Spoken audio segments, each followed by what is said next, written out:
For my Psych 314 presentation, I was presented with the task. Friendships change significantly as children become adolescents. Explain why this happens and the challenges adolescents experience with this change. To truly demonstrate the changes in friendships from childhood to adolescence, I decided to interview 3 age groups. I started off by traveling to the depths of southern Kentucky to ask my 10-year-old little sister exactly what friendship means to her. And apparently, friendship to a 10-year-old is someone who is truthful. So if you ask them a question or there's rumors about you or something, they'll tell you the truth. And I expect someone who is just does not like drama, because I hate drama. There's always girls at school that always want to cause drama, and I hate it. They always want to cause drama. Then I decided to see what a 17-year-old had to say about friendship.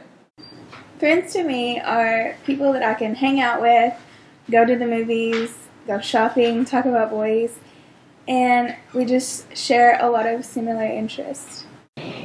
So deep. Finally, I let my roommate take a shot at what friendship means to her at 22. When I left for college, I wanted to find friends who accepted me for who I am. They didn't accept me for what society felt was acceptable, for what social clique I was a part of. I wanted a more intimate relationship than with the friends that I had in high school. The friends that I had in high school, they watched me grow and mold into the person that I am today, and my friends that I've met in college accept me for the person that I am. They understand who I am. We have similarities, but at the same time, we have differences, and we work through those differences, and that's the important part of friendship. You're not always going to see eye to eye and with one another, but they can tell me when I'm being a not so nice person, and I can tell them when they're being overly sensitive. After conducting these 3 interviews, I decided to check out our book, Adolescence and Emerging Adulthood, to see what they had to say about the transition between childhood friendships and those in adolescence. The first thing that I noticed was the distinction between peers and friends. Our book defines peers as people who have a certain aspect of their status in common, whereas friends are defined as people with whom you develop a valued, mutual relationship.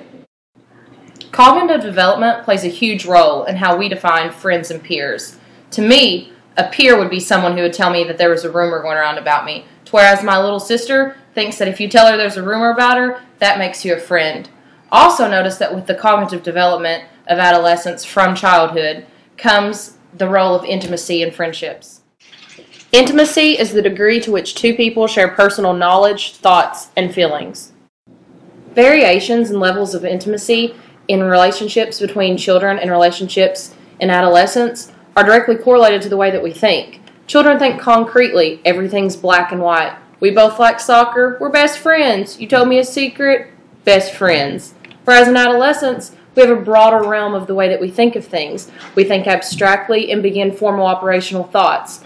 Along with this comes changes in what we need in a friendship. We need intimacy. We need those deep relationships with other people where we feel like we can connect on a deeper level other than just playground activities.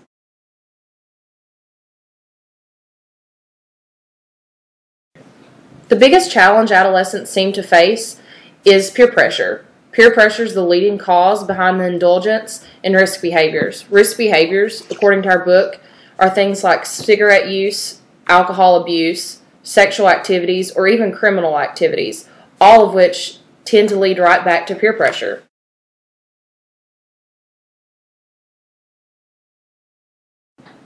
The more we allow our friends and our peers to influence us, the more they become incorporated in our everyday lives.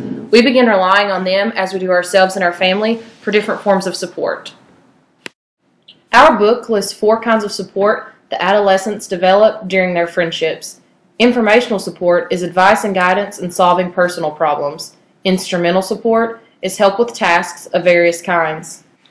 Companionship support is being able to rely on each other as companions in social activities. And finally, esteem support is support adolescent friends provide by congratulating their friends when they succeed and encouraging or consoling them when they fail. In conclusion, we see a significant difference in the friendships that we have in childhood compared to those that we have in adolescence because of cognitive development.